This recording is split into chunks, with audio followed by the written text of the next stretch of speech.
আমার হিন্দু ভাইদেরকে এই যে 27% সংরক্ষণ থেকে মাইন্ডটাকে ডাইভার্ট করার জন্য 1992 ধর্মের সুশ্রী দিয়ে বাবরির ওখানে রামের জন্মভূমি, যে যা ধর্মকে ভালোবাসে হিন্দু ভাইয়েরা রামের ভালোবাসায় যাতে ওদের 27%-এর কথা ভুলে গিয়ে ধর্ম ধর্ম ধর্ম রাম রাম করে ছুটে বাবরিকে ভাঙতে যায়, যাতে করে 27%-এর কথা ভুলে যায়। কিভাবে পরিকল্পনা চলছে আমার হিন্দু ভাইয়েরাও শোনেন। আজকে কেন্দ্রে বিজেপি সরকার 2014 থেকে আসার পর বলুন আমার হিন্দু ভাইদের জন্য কটা চাকরির ব্যবস্থা করেছে। আজকে রেলকে বিক্রি করে দিল, রেলে হকারি করে কারা?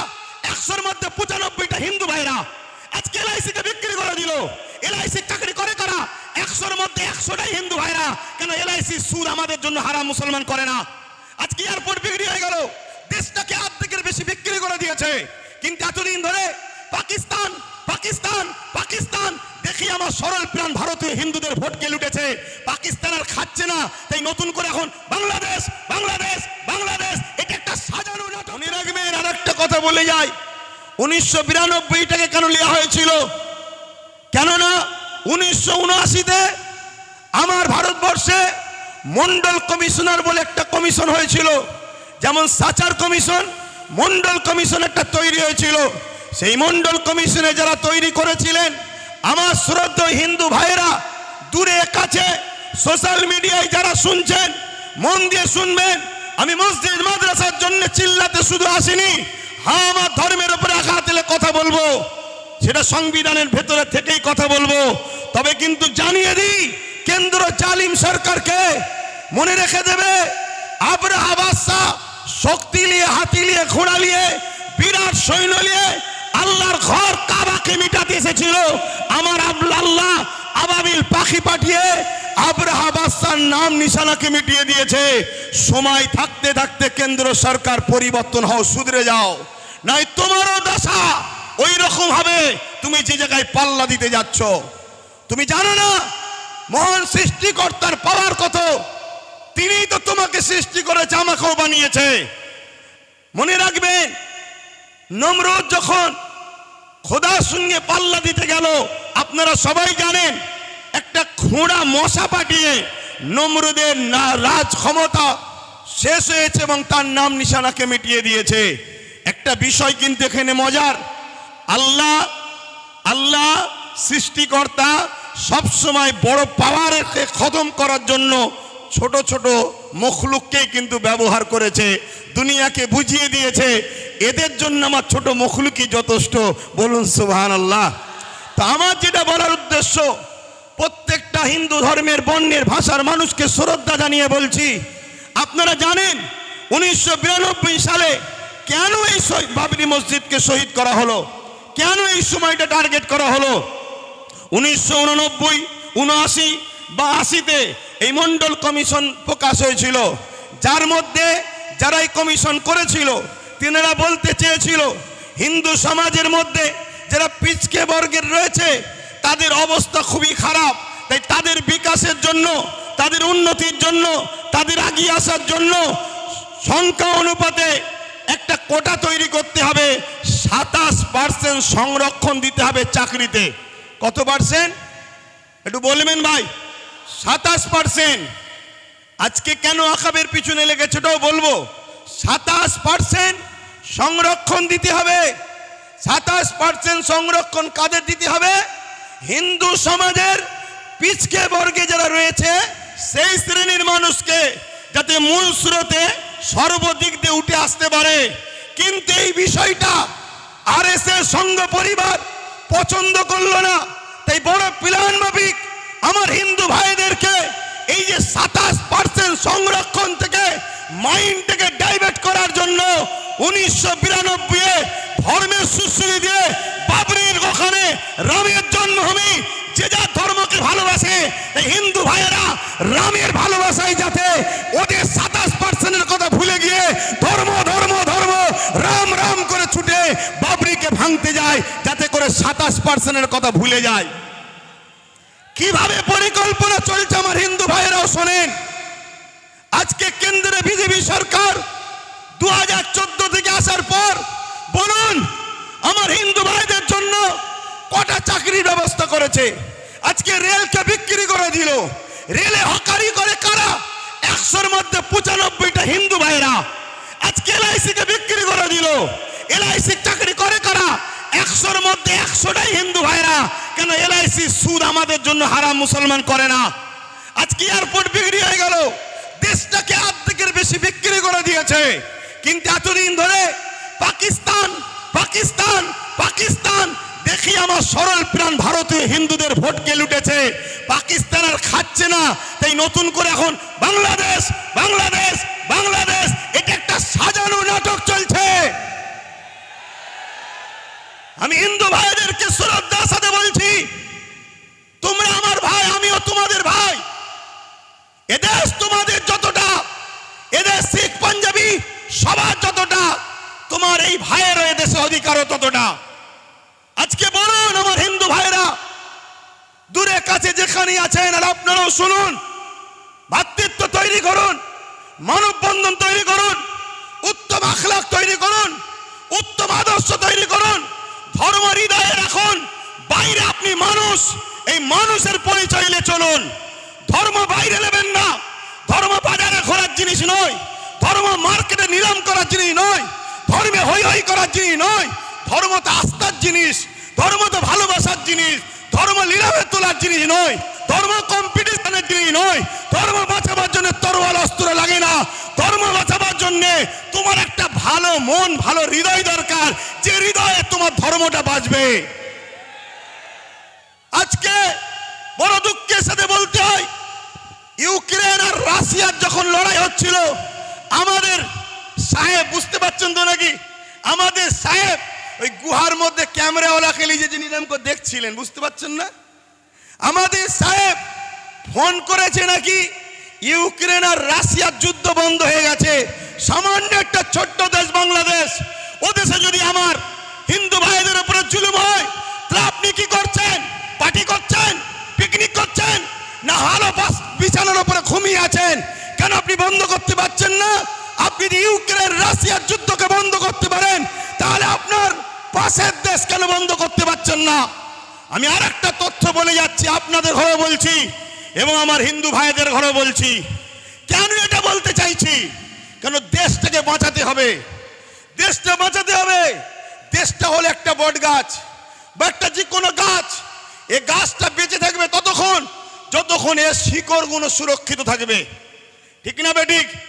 এর শিকড়গুলো, এর একটা শিকড়ের নাম হিন্দু, একটা শিকড়ের নাম মুসলমান, একটা শিকড়ের নাম শিখ, একটা শিকড়ের নাম আদিবাসী, একটা শিকড়ের নাম দলিত, একটা শিকড়ের নাম সাউদি, কি বলে সাঁওতাল, বিভিন্ন এক একটা শিকড় সব কটাই গাছের জন্য কিন্তু মজবুত। যদি একটা শিকড় কেটে যায়, মূলত আমার দেশ অর্থাৎ গাছটা দুর্বল হবে, দেশটা দুর্বল হবে। আজকে হিন্দুর দরদ দেখাচ্ছে কেন্দ্র সরকার, বাংলাদেশ নিয়ে বড় মিডিয়া গরম করছে, বাংলাতে অশান্তি তৈরি করছে। কিন্তু আমি জানতে চাই, আমাদের পাশে নেপাল 95% হিন্দু, সেই দেশের সঙ্গে ভারতের সম্পর্ক ভালো নেই কেন? কেন্দ্র সরকারকে জবাব দিতে হবে। কথা বলেন, জবাবের দরকার আছে না নাই? তুমি যদি এত হিন্দু দরদি সরকার হও, এতই যদি হিন্দুদের ভালোবাসো, তাহলে জবাব দাও। যখন ডোনাল্ড ট্রাম্প আহমেদাবাদ স্টেডিয়ামে উদ্বোধন করতে আসছিল, রাস্তার দুদিকে গরিব হিন্দুদের বাড়িগুলোকে যাতে ডোনাল্ড ট্রাম্প দেখে ফেলে, বড় পর্দার আড়াল করে দিয়েছিল কেন? তারা কি মানুষ নয়? তারা গরিব হয়েছে বলে কি মানুষ নয়? মনে রাখবেন, এ সব রাজনীতি রুটি শাখার চক্রান্ত। আজকে 95% নেপালের সঙ্গে ভারতের সম্পর্ক নেই। ভারতের প্রতিবেশী চতুর্দিকের দেশগুলোর খবর নেন, সবার সঙ্গে সম্পর্ক খারাপ ছিল। যদিও বা বাংলাদেশের সঙ্গে সম্পর্ক, এই অপদার্থ সরকার আসার পরে ওই বাংলাদেশের সঙ্গে সম্পর্কটা আমাদের খারাপ হয়ে গেছে। খুব ঠান্ডা মাথায় শুনুন, এই দেশে পৃথিবীর বুকে বড় বড় দেশ সব নেই, আর সব টুকরো টুকরো হয়ে গেছে। বড় বড় দেশ নাই, সব টুকরো টুকরো হয়ে গেছে। বড় দেশের মধ্যে আমার দেশ, আমার মাতৃভূমি, আমার হিন্দুস্তান একটা বড় দেশ আছে, আর একটা হলো চীন বড় দেশ আছে। নিশ্চয়ই আপনারা জানেন, চীন আমার ভারতবর্ষের একটা বড় অংশকে দখল করে নিয়েছে। বড় একটা জায়গাকে দখল করে নিয়েছে। সেই জায়গাতে তার প্রতিবাদ না করে আজকে মধ্যে মানুষে মানুষ বিভাজন তৈরি করতে চাইছে। মনে রাখবেন, তাহলে কিছু সমস্যা এই করিস তোরা। আমার বেলা কি সব সমস্যা কি হলো?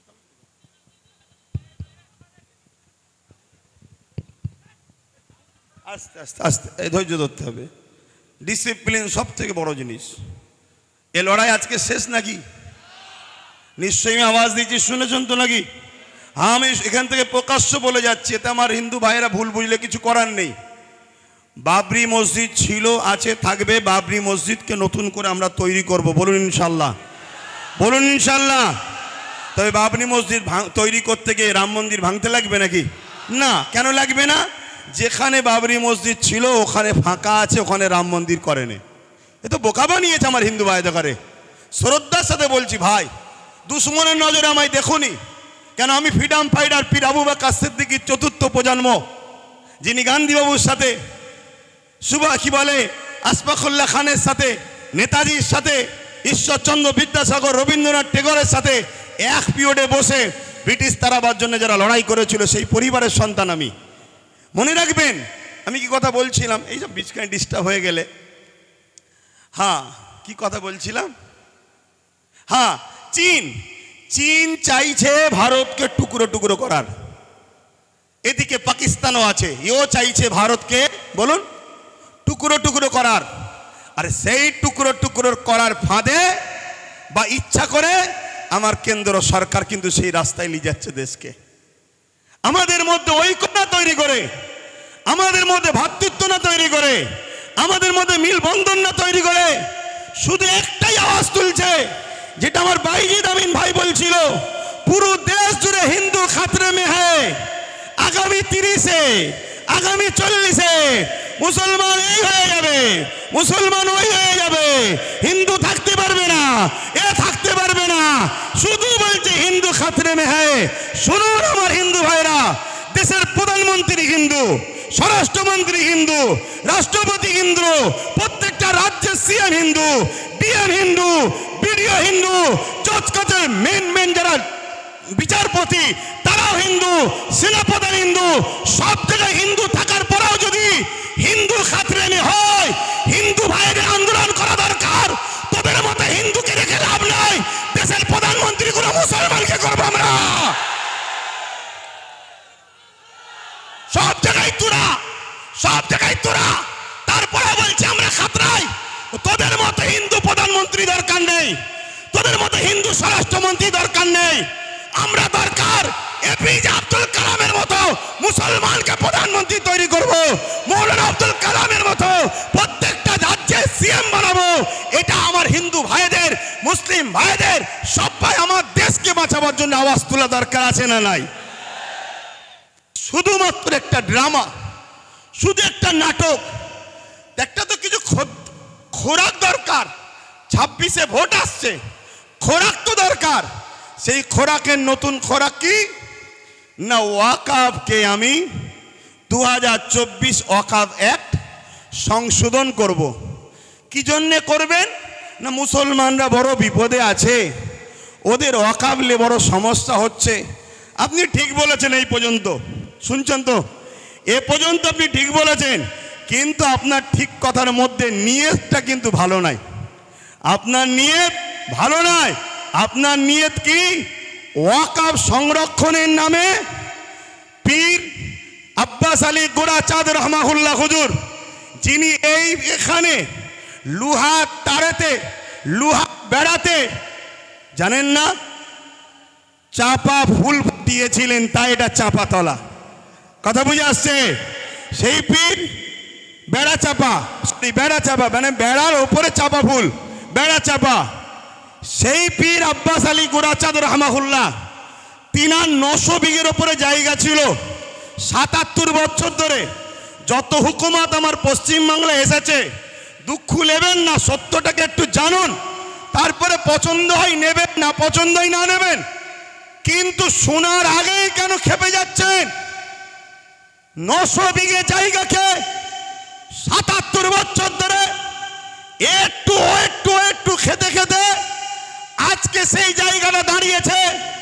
মাত্র 92 শতক। কত বিঘে জায়গা বলবেন তো? 900 বিঘে। 900 বিঘে জায়গা আমার রাজ্যের হিসাব দিচ্ছি, তাহলে বুঝবেন কেন্দ্র হঠাৎ করে বিল কেন করতে চাইছে। সেটা দাঁড়িয়েছে কত? 900 বিঘেটা দাঁড়িয়েছে 92 শতক, কিছু কম 3 বিঘে। কথা বললেন? 900 বিঘের থেকে বেঁচে আছে কিছু কম 3 বিঘে। এখন মোদি বাবু হঠাৎ করে ভাবছে ওই 3 বিঘেটা তোরা খেতে পারবি না, এটা আমি খাবো, এজন্য বিল বানাতে চাইছে। যদি মুসলিমের সংরক্ষণ দরকার, তাহলে হাজার লক্ষ বিঘে হিন্দু ভাইদের দেবত্ব সম্পত্তি আছে, সেই দেবত্ব সম্পত্তি থেকে হিন্দু ভাইদের বিকাশ করুন, হিন্দু ভাইদের শিক্ষার ব্যবস্থা করুন, হিন্দু ভাইদের রুজি রুটি থাকার ব্যবস্থা করুন। আদিবাসী ভাইদের জল জঙ্গলের সম্পদ কর্পোরেশনরা লুটে লুটে বড় বড় বিল্ডিং তৈরি করে ফেলছে। আপনি যদি উপযুক্ত প্রধানমন্ত্রী হন, দেশকে যদি ভালোবাসেন, দেশবাসী সবকা সাথ সবকা বিকাশ যদি চান, তাহলে জল জঙ্গলের দখলকৃত সম্পদকে উদ্ধার করে আদিবাসী ভাইদের শিক্ষা, স্বাস্থ্য, রুজি রুটি, কর্মসংস্থান মূল সুরাতের দিকে টেনে নিয়ে আসুন। না, উনি শুধু মুসলমানদের দরদি হয়েছে। শুনছেন তো নাকি? এদিকে বলছে হিন্দু খাতরে মে, আর প্রধানমন্ত্রী বলছে মুসলমানদের আমি উপকার করব। এই নাটক বুঝতে বাকি নয়। উনি এই বিলটা তৈরি করে পুরো দেশের 27 লক্ষ বিঘে সম্পদ, অঙ্কটা মনে রাখবেন, পুরো দেশ জুড়ে 27 লক্ষ বিঘে সম্পদ আছে। এই 27 লক্ষ বিঘে সম্পদকে পুরো গভর্নমেন্ট হাত করতে চাইছে। অর্থাৎ কেরলে 1400 বছরের একটা মসজিদ আছে, বাদশাহ চিরামান, যে বাদশাহ একদিন আকাশের দিকে তাকিয়ে দেখে পূর্ণিমার চাঁদ দুটুকরো হচ্ছে, এই দৃশ্যটা দেখে বাদশাহ চিরামান হিন্দু ঘরের সন্তান, তার মনের মধ্যে তারিখটা রয়ে গেল। একদিন হযরতে মালিক রাহমাহুল্লাহ এমন করে কেরলে এসেছিল বিজনেসের জন্য। বাদশাহ চিরামান মাওলানা হযরতে আব্দুল মালিক হুজুরকে জিজ্ঞাসা করলেন, যেই দিন চাঁদ দুটুকরো হয়েছিল, আপনারা তো আসমানি কিতাবের খবর রাখেন, বলতে পারবেন কি হয়েছে? হযরত আব্দুল মালিক বললেন, এক জাদুকর আমার লিডার, আমাদের প্রফেট, মনুষ্য জাতির সর্দার নবী প্রফেট মুহাম্মদ সাল্লাল্লাহু আলাইহি ওয়াসাল্লামকে কিছু মুজিজা দেখতে চেয়েছিল আসমানে, তাই আঙ্গুলের ইশারা করেছিল, চাঁদটা দুটুকরো হয়ে গিয়েছিল। এই কথাটা শোনার সাথে সাথে রাজা চিরামান এই কেরল থেকে মক্কার জমিনে গিয়ে হযরত প্রফেট মুহাম্মদ সাল্লাল্লাহু আলাইহি ওয়াসাল্লামের হাতে হাত দিয়ে আখেরি মেসেঞ্জার, আখেরি আওতার, আখেরি পথ প্রদর্শক, আখেরি প্রফেট হিসাবে তিনাকে মেনে নিয়ে ঈমানের কালেমা পড়ে ইসলাম ধর্ম কবুল করেছিল। সেই প্রফেটের অনুসরণ করে রাজা চিরামান কেরলে একটা মসজিদ তৈরি করেছে, যে মসজিদের বয়স 1400 বছর। এই 1400 বছরের মসজিদ প্রমাণ দিচ্ছে ভারতবর্ষে মুসলমান স্বাধীনতার পরে বাংলাদেশ থেকে নয়, আফগান থেকে নয়, পাকিস্তান থেকে নয়, এ ভারতের বুকে 1400 বছর ধরে আছে। তার প্রমাণ হলো কেরলের মসজিদ। 1400 বছর আজান হচ্ছে, 1400 বছর নামাজ হচ্ছে। যে মুসলমানদের ভারতবর্ষে পরিচয় 1400 বছরে থাকতে পারে, এই 14 দিনের সরকার এনআরসি করে আমাদেরকে তাড়ানো অসম্ভব হচ্ছে। এই ওয়াকফকে কবজা করে, ওই মসজিদকে প্রমোটিং করে, বিক্রি করে, তোমার আমার প্রাচীন ঐতিহ্যকে মিটিয়ে তোমাকে আমাকে প্রমাণ করতে চাইছে স্বাধীনতার পরে এসেছো, তারপরে এনআরসি করে তোমাকে আমাকে হত্যা করবে। মাথায় ঢুকছে? বক্তব্য শুনছেন? কেন আমি অনেক ঠান্ডা মাথায় চিন্তা করছিলাম, আরে ওয়াকফ তো সবাই খেয়েছে, ওয়াকফের মধু চাকতে এমন কেউ তো নাই। ওয়াকফের মধু সবাই চেকেছে, আর এই চাকার জন্য সব থেকে বড় দোষী আমরা। আমরা যদি ঘরের দরজা খুলে আর সোনা দানা বাইরে বার করে ঘুমোই। চোরের কাজ তো ভাই চুরি করবে। তা আমরা সারা জীবন একে বাপ বললাম, ওকে বাপ বললাম, তাকে বাপ বললাম, সবাইকে মাথায় তুলে দিলাম। তাই যেই উঠেছে সেই আমাদের অকাপকে চেকেছে। তো হঠাৎ করে ইনি বিল পাস করতে চাইলো কেন, এই প্রশ্নটা আমার মাথায় খটকা দিয়েছে। আমি রিসার্চ, আমার ক্ষুদ্র জ্ঞানে চিন্তা ভাবনা করে আমি যেটা দেখলাম, একটা মসজিদ আছে 1300 বছর বয়স গুজরাটে। এভাবে ভারতবর্ষ জুড়ে হাজার হাজার বছর ধরের ঐতিহ্যের মসজিদ, কবরস্থান, মাদ্রাসা, খানকা, দরগা প্রমাণ দিচ্ছে এ ভারতবর্ষে মুসলমান হাজার হাজার বছর ধরে আছে। স্বাধীনতার লড়াইতে 95,000 কম বেশি মানুষ দেশের জন্য জীবন দিয়েছে প্রথম কাতারে। তার মধ্যে 63,000-ও বেশি মুসলমানের জীবন কোরবান হয়েছে দেশের জন্যে। তাই ব্রিটিশ চলে গেছে। আজ চাইনিজ যদি মনে করে আমার দেশকে লুটবো, আমার দেশকে মিটাবো, চাইনারাও জানে এরা খালেদ বিন ওয়ালিদের উত্তরসূরি। এরা জানে এরা হযরতে সিদ্দিক আকবরের উত্তরসূরি, ফারুক আজমের উত্তরসূরি, হযরতে মৌলা আলীর উত্তরসূরি। অতএব এরা থাকা অবস্থায় ভারতের ক্ষতি পৃথিবীর কোনো দাদা করতে পারবে না। তাই বড় প্ল্যান করে আজ ক্ষমতাশালী যারা, তাদের দ্বারা বিভাজন তৈরি করার ষড়যন্ত্র করছে। মনে রাখবেন, এই লড়াই আমাদের সাংবিধানিক অধিকার লড়াই। আমার আগে বাইজিৎ ভাই বলছিলেন 1947 আইন তৈরি হয়ে গেছে ভারতবর্ষে। আজকের দিন থেকে যেটা মন্দির মন্দির থাকবে, যেটা মসজিদ মসজিদ থাকবে, যেটা গির্জা গির্জা থাকবে, ওখানে তুমি হাত আর দিতে পারবে না। কিন্তু দুঃখের বিষয়, কোর্টের মধ্যে কিছু জজ হয়েছে, তারা আজকে মুখ চাওয়াচাই করে দেখে, আইনকে দেখে না, আইনকে তারা রেখে দিয়েছে। তাই বোম্বাইয়ের এক মসজিদে সার্ভের নামে নোটিশ যেই দিয়েছে, 1.5 ঘন্টার মধ্যে নোটিশ ধরিয়ে দিয়েছে সার্ভের। সেই সার্ভে করতে গেল, মসজিদ কমিটি হেল্প করলো, সার্ভে হয়ে গেল। পরের দিন সকালবেলা সকাল 6টায় আবার গেছে। কেন? গতকাল তো সার্ভে করলেন, আবার আজকে আসছেন কেন? না, একটা অশান্তি লাগাতে হবে, একটা ফিতনা লাগাতে হবে। গতকালকে হয়নি, ওই অশান্তি হলো। সেই অশান্তিতে প্রশাসনের গুলিতে 5টা নিরীহ ভারতীয় জীবন চলে গেল। তার মধ্যে 17 বছরের একজন যুবক, সে গরিব, খেলনা বিক্রি করছিল, তার বুকে যে গুলি লাগলো সেও মারা গেল।